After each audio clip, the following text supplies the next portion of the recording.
Enzo Recto, kalaban ang katiwalian at kasinungalingan, kakampi sa katotohanan at kabutihan. Panibago bang paninira na naman ito ng China dito sa Administrasyong Marcos? Or ito ay isa lamang na isolated case at wala naman kinalaman dito ang gobyerno ng China? Bakit ko po ito nasabi mga kabunyog? Dahil po mga kabunyog may nahuli pong 2 Chinese na nagpapanggap raw na opisyal ng PAOK at ang modus raw po nila ay kikikilan ang kapwa Chinese. Ganito po ang kanilang modus. Ang pamilya ng nahuling Pogo operator ay kanilang kikikilan at papangakuan na palalayain ang kanilang kaanak na nahuli ng PAOK pero ang totoo pala ay budol at peke.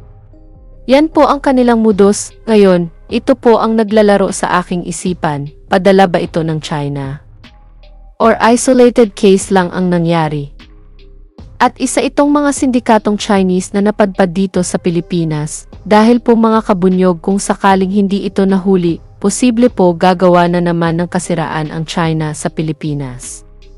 Na, humihingi ang Pilipinas ng pera sa mga kaanak ng nakakulong na Pogo operator, pero hindi pala palalayain. Mabuti na lang ito po ay nahuli at nalaman na kapwa Chinese pala ang suspect. Anyway ito mga kabunyog, panoorin po natin itong naging pangyayari.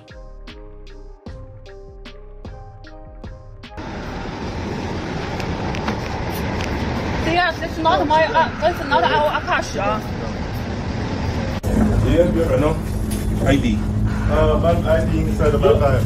Where's your ID? My bag. You. Yeah. ID na to. Show me ID. ID. Your passport, you have your cell Yeah, my bag. I got my bag. This is the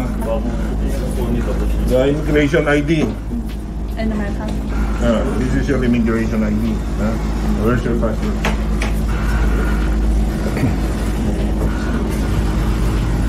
This is your passport.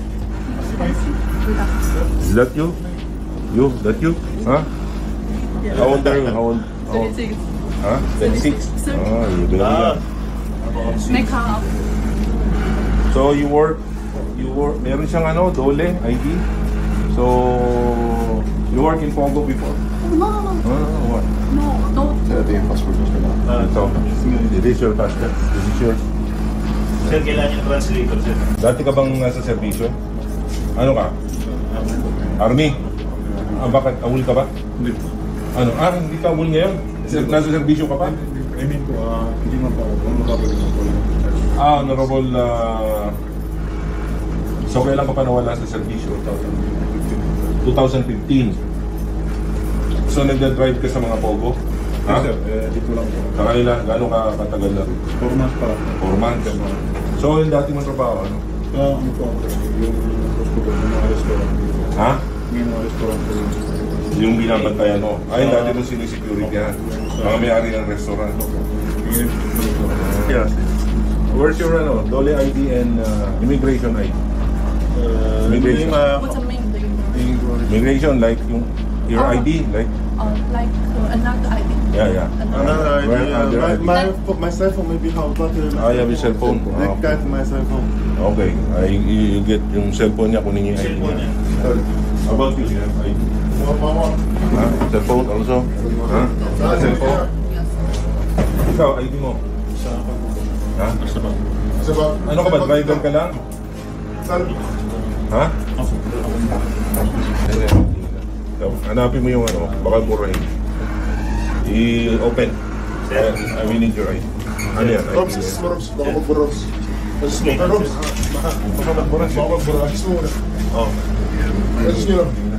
Buto lang, to the gallery. Not delete anything. Gallery only. To show your ID. I need to sign it because a lot of time. Okay, no problem. Don't delete anything. You don't wear the ID. 就是他说他们有在那个阳光大厦是吧？就是法德路站那个对吧？ What's the name? 那个名字是什么？ Ang operation na to ay nag-stem sa reklamo ng PAOK na may mga nagpapanggap na mga personalidad na nagsasabi na may connection sila sa PAOK at kaya na mag-facilitate ng release ng mga nahuli ng PAOK.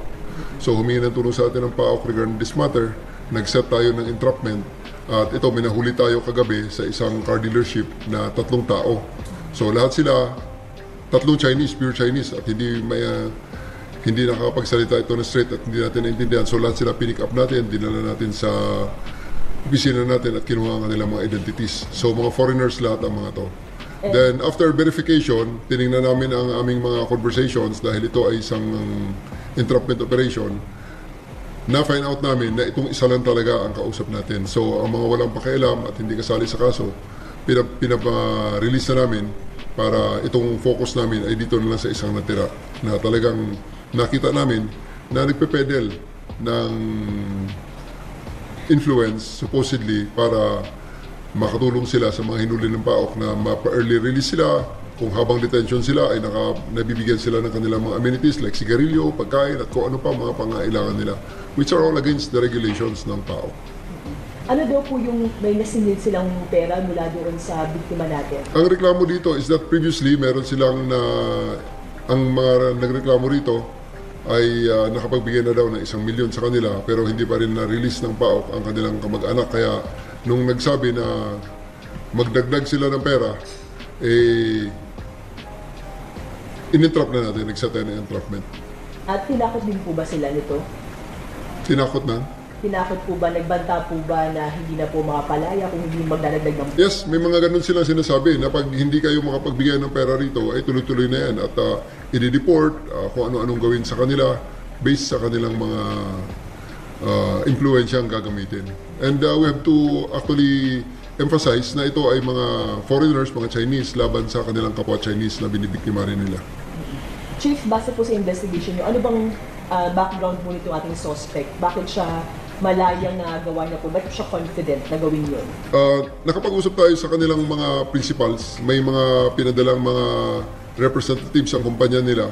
Malaki ang probability rin na hindi alam ng kanilang kumpanya ang ginagawa nitong isang to. Baka naging nagsarili lang na makapaghanap ng hustle on the side. So nangyayari po yung transaction doon mismo sa car dealer na shop po? Well, iba-iba. Dahil ang unang incident, yung pagbigay ng 1 million before is hindi naman dun sa lugar na yun. Ibang lugar ang sinasabi nitong mga complainants. Pero sa ngayon ay doon nangyari sa car dealership. Kaya for verification purposes, lahat sila ay hinuli muna natin kagabi at pinakawala ng mga hindi kasali. Ano daw po ba yung kaso po ng mga kamag-anak na nasa PAOK? Mga huli sa Pogo yun. Mga Pogo workers yun na nahuli nung previous operations ng PAOK.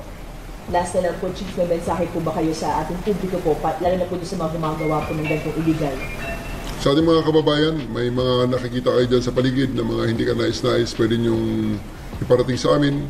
Pumunta lang kayo sa pinakamalapit na himpilan ng pulisya para ma-actionan natin ang mga ganitong trabaho. Dagdag ko lang, sir, anong depensa ng ating target? Well, marami siyang palusot. Siyempre, ang sinasabi niya, hindi naman daw, nagbebenta lang siya ng sasakyan, which may binibenta siyang sasakyan na around 3.5 Lexus yun 3.5 million ang worth nun. Pero kagabi, ang pinag-uusapan lang 1 million na gusto niyang ibigay sa kanya in exchange sa pinapangako niyang impluensya sa mga yan biktima po mga na kabunyog na panood po natin ang tagpong ito. Ano po sa palagay ninyo mga kabunyog? Isolated case lang ba or may kinalaman talaga dito ang China? Sa tingin ko mga kabunyog, isa lamang na isolated case ito. Siguro mga sindikato ito doon sa China at napadpad dito sa Pilipinas at baka naisip nila na puntiryahin itong mga kapwa kababayan nila gamit ang ahensya ng PAOK. Yan po ang aming konklusyon sa ngayon. Dahil ayaw muna namin mangbintang hanggat walang matibay na inilalabas na ebidensya ang kapulisan. Anyway, dito lang po ang aking topic. Mabuhay po tayo mga kabunyog.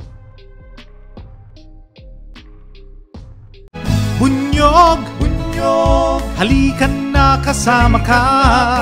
Bunyog, kapag buklod ay may pag-asa. Luzon, Visayas, Mindanao, isa ang pananaw. Sa bagong Pilipinas ang bunyog isisigaw.